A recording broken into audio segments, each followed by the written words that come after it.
In this video, we're going to do a deep dive into finance salaries. How much do these finance professionals really earn? Which type of career should you maybe pick if you're interested in that? And how can you build a high paying career and a good work-life balance? Let's learn from this finance salary report. You want to work in the finance industry, you want to earn a high career, you want to have a high-powered career, you want to earn a high salary. So let's really look into this in a bit of a deep dive and see exactly what type of money you can make.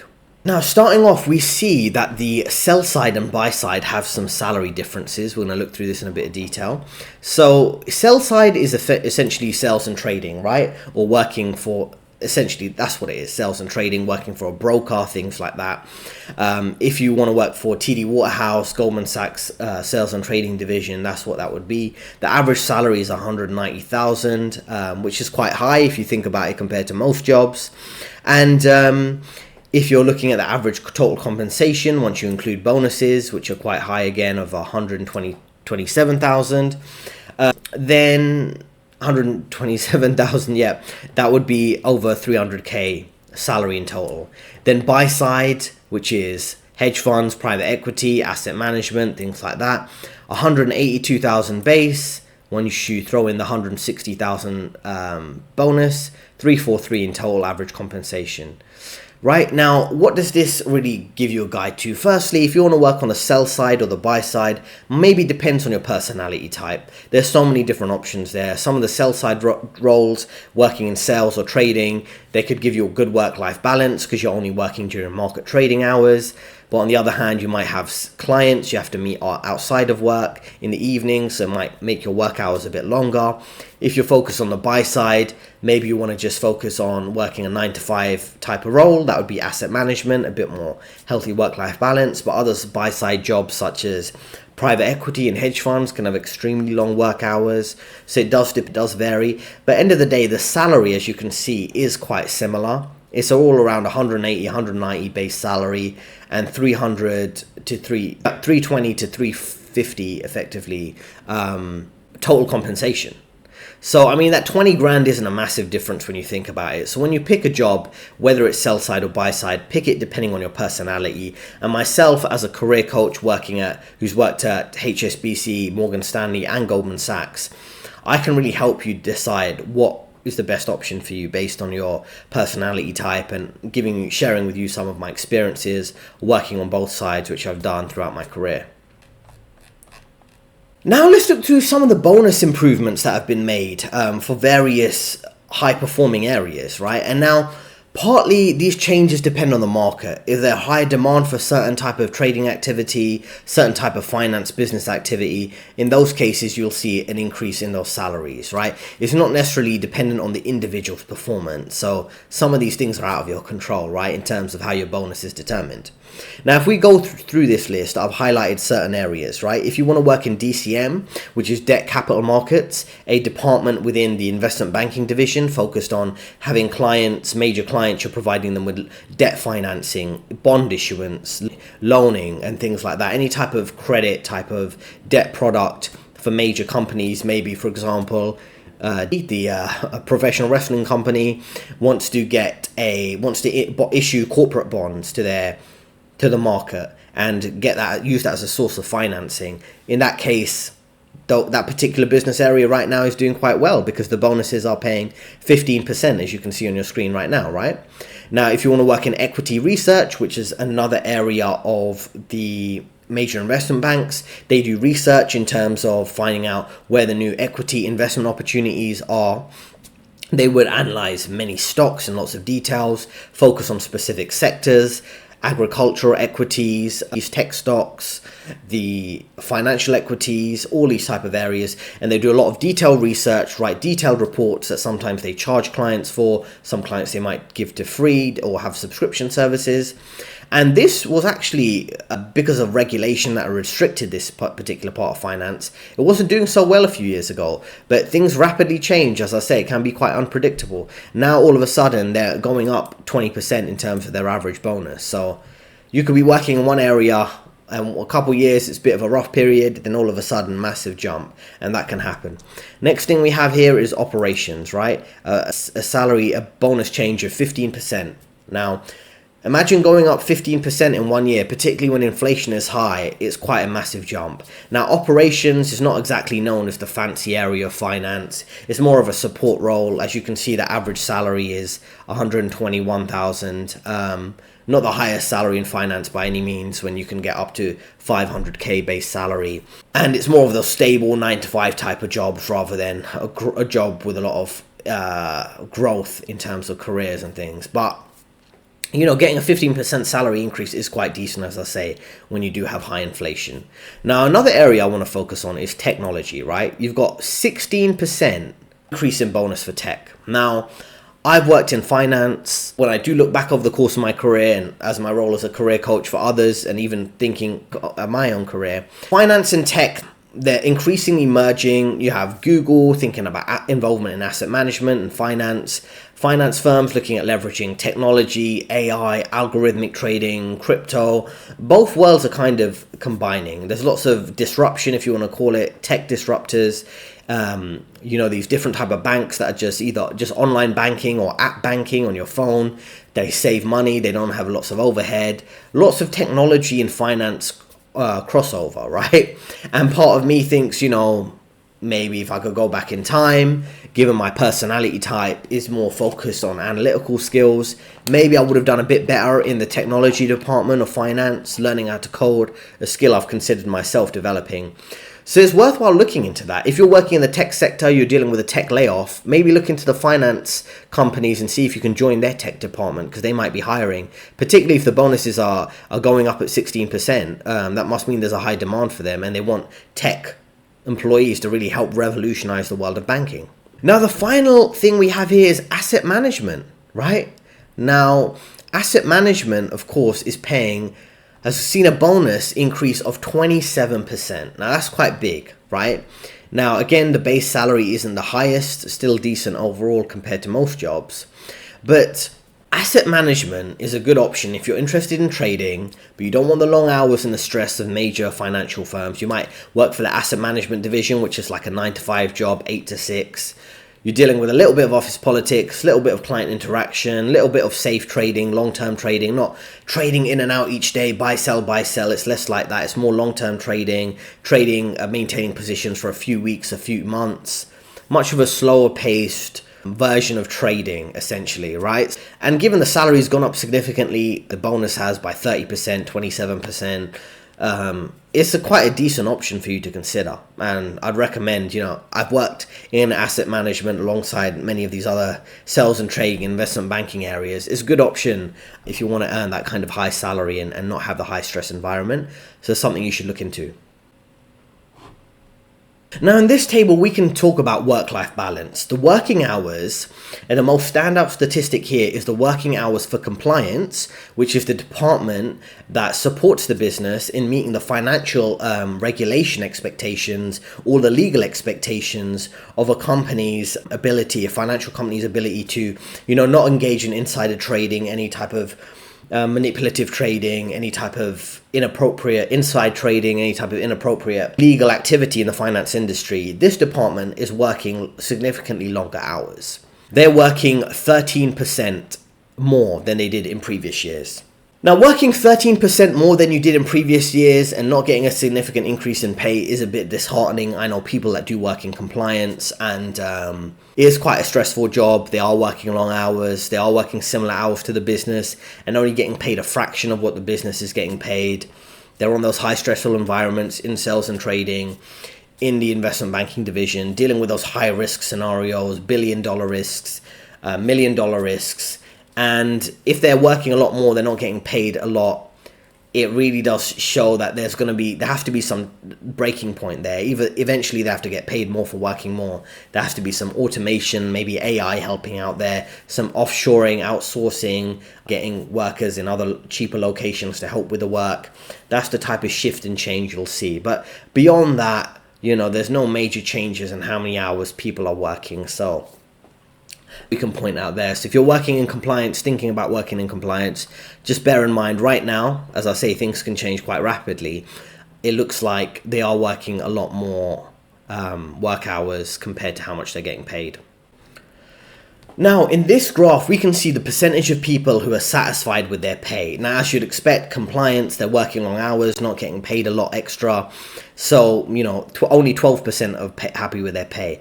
Conversely, when you have hedge funds, you have 59% of people who are happy with their pay. Now, hedge funds, as you might have seen in my other video before this, one of the few before this, I was talking about some of the hedge fund salary, and hedge funds are getting paid quite a lot of money compared to private equity and other areas of the buy side, like asset management and things like that. They're getting paid quite a lot and not having to be expected to work long hours. So getting paid more, not being expected to work longer work hours is a great thing, and that's why you have 59%, almost 60% of people happy with their pay compared to other areas. So overall, I'd say if you are working in finance, you got to be grateful that the pay is higher than other people outside of finance typically, given there is a high rate of inflation.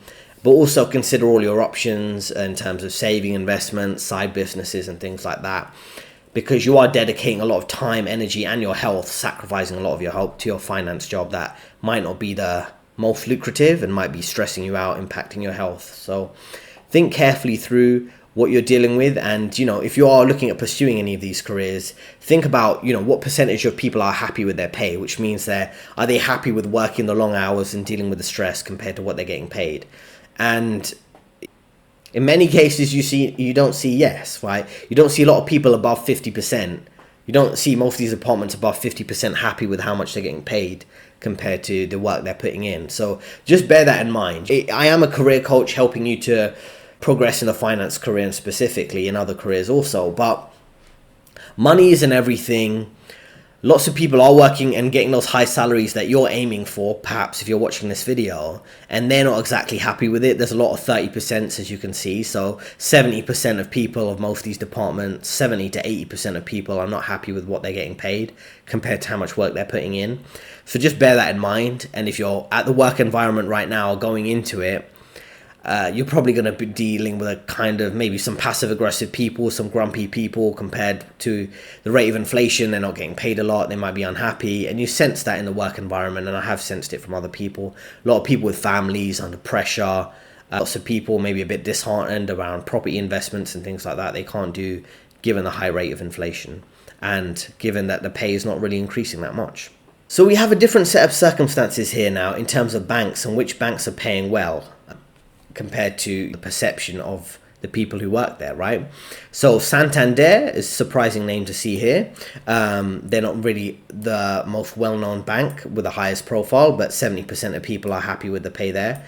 And then you see a significant drop-off, mainly 30 to some 20% people are happy with their pay. I've worked at Morgan Stanley, HSBC, and Goldman Sachs. And you can see they've got 35%, 30% and 20%. And I can't go into exact details of my salaries here. There's lots of disclosures you have to, lots of agreements you got to sign when you do leave a company in terms of what you can disclose. But I'd say that's roughly what I'd expect. Morgan Stanley doesn't have a reputation for paying particularly well. I did work there. Goldman Sachs is good, but they don't offer as large salary increases from what I've heard, allegedly, of course. Don't want to get in any trouble. When you want to progress in your career, moving steps up to like analyst, senior analyst, VP, senior VP, some of the jumps in salary you'd expect by moving up one level doesn't really exist to the same extent you might see at other banks. So just bear that in mind. Again, right, the perception on the outside, you might read a news article, oh, they're getting bonuses of 200,000.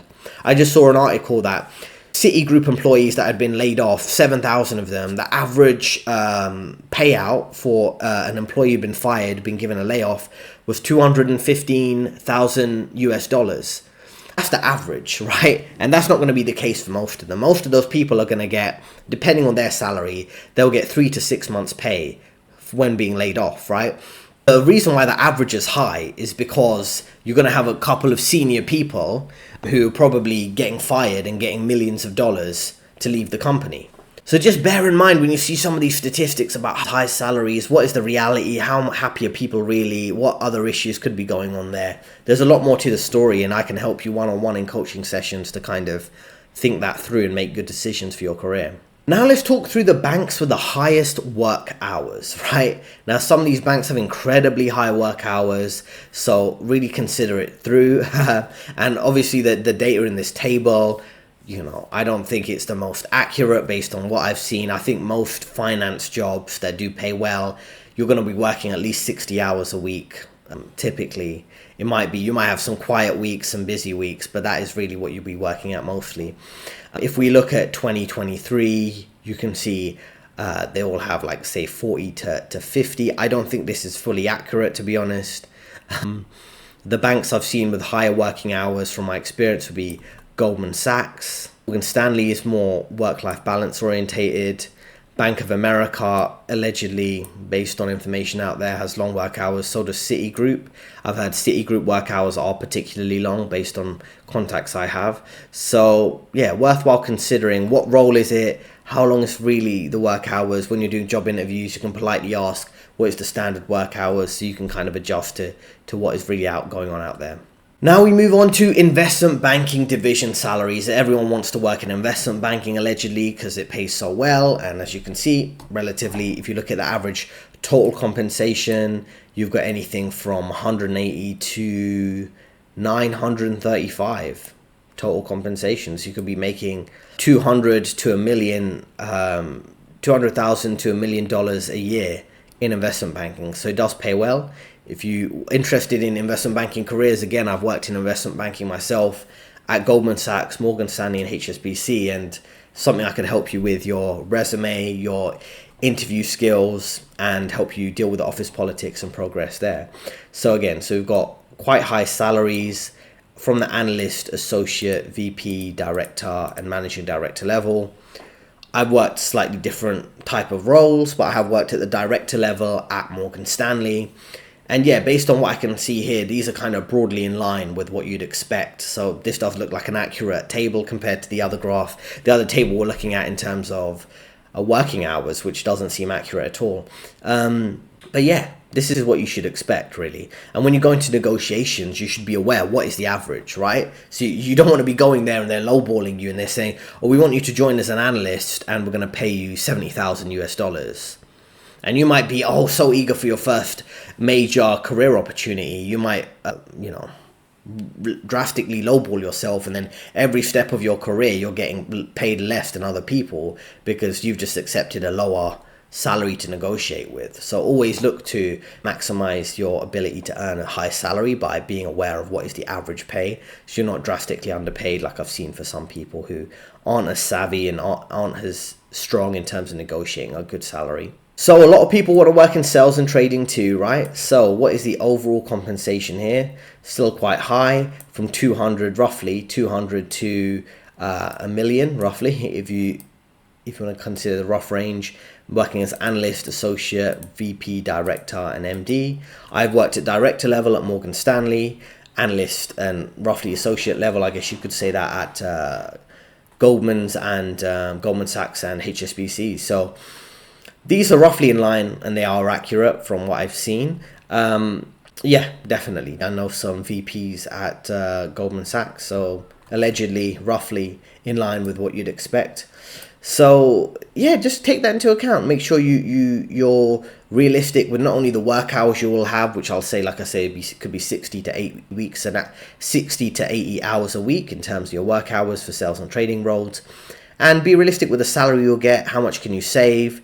And when it comes to money you're making, and something I'm very encouraging for my clients to do as a career coach, is to focus on your long-term life goals, not just climbing the corporate ladder for the sake of it. So if you're making 170k, but you're spending all of it on a high rent because you want to get a penthouse suite, that's not a smart decision, particularly when the job market's very unstable in finance. You could be working a high-paying role and then completely not be doing that, right? So what you want to be doing is to essentially think carefully, okay, how much money you're making, how much are you saving and investing regularly so you can head towards early retirement, a more stable income over the long term, maybe through investments and so on.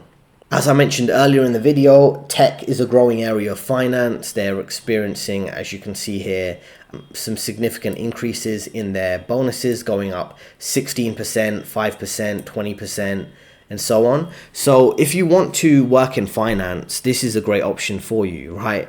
If you have some tech background, if you're at university right now, consider the changes in terms of bonus.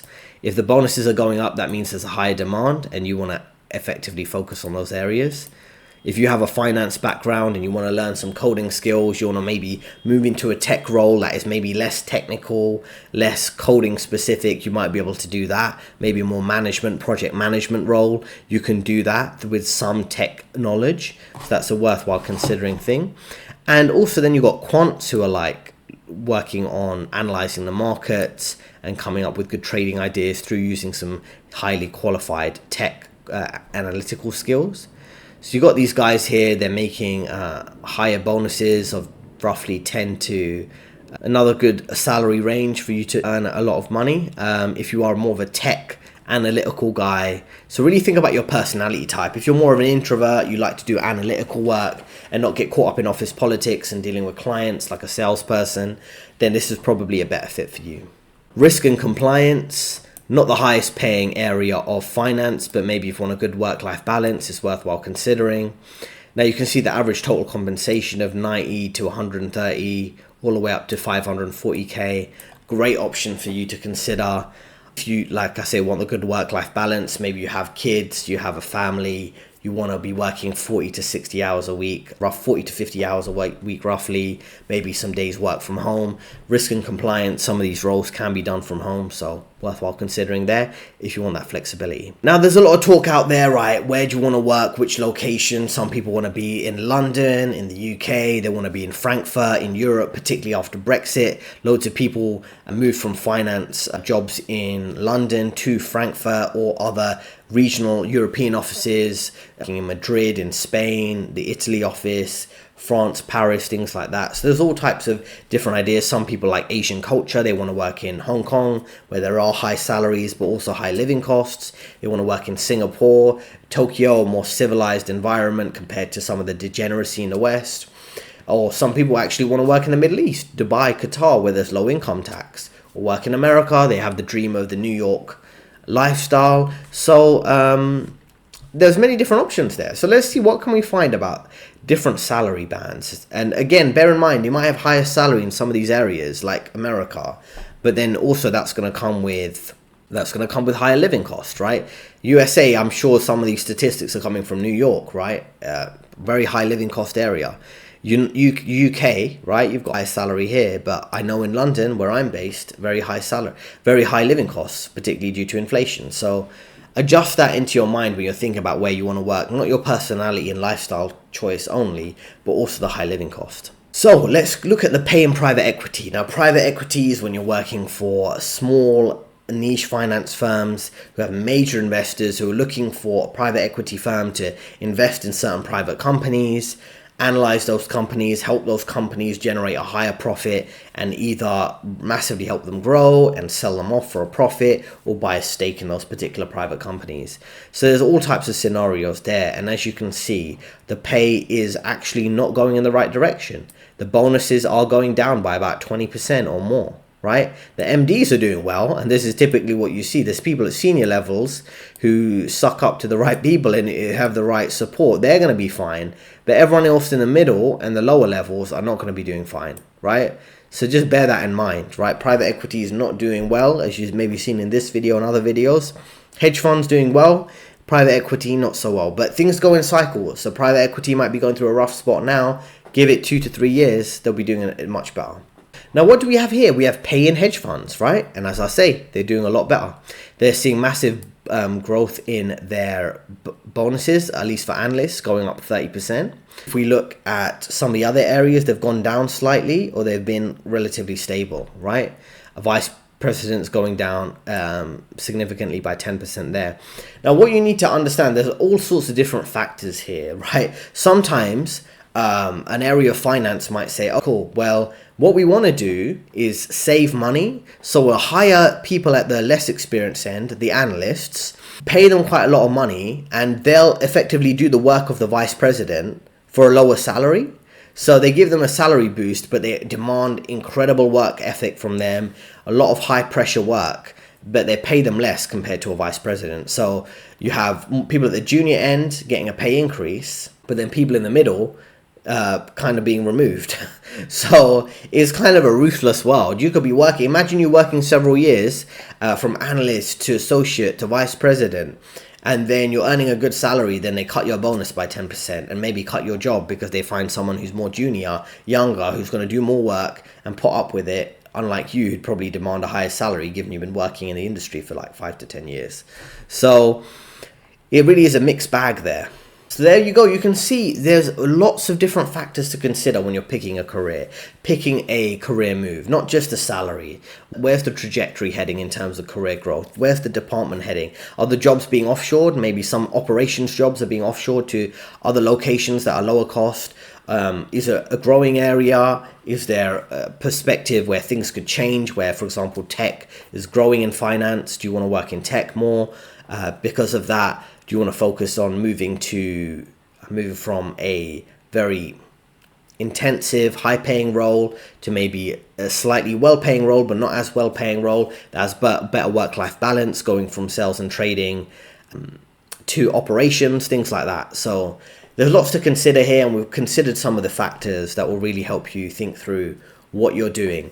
I am a career coach myself. As I say, worked at Goldman Sachs, Morgan Stanley and HSBC for over 10 years, sales and trading, investment banking, asset management and so on.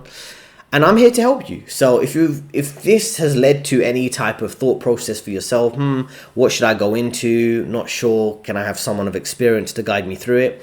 That's what I'm here for. You got my contact details in the description, and I look forward to talking to you. I hope you found that helpful, right? So now you know exactly what type of salary is being offered, what type of work hours there are, who's happy in their job and their department and who's not, who's happy with their salary and bonus and who's not. What type of salary differences are there between the different locations, right? London, New York, Singapore and Hong Kong, you got a rough idea. Hedge funds or private equity. You can see a bit of an overview of what type of salaries to expect, what you should negotiate for in terms of your salary range. Those are all important considerations for you to make. Don't let anyone walk over you in this industry or lowball you in terms of salary. Know your worth, earn your worth, and I'm happy to help you as a career coach. Leave a comment in the description below if you have any comments. There are 2 recommended videos on your screen right now, a free ebook in the description, and I'll see you next time.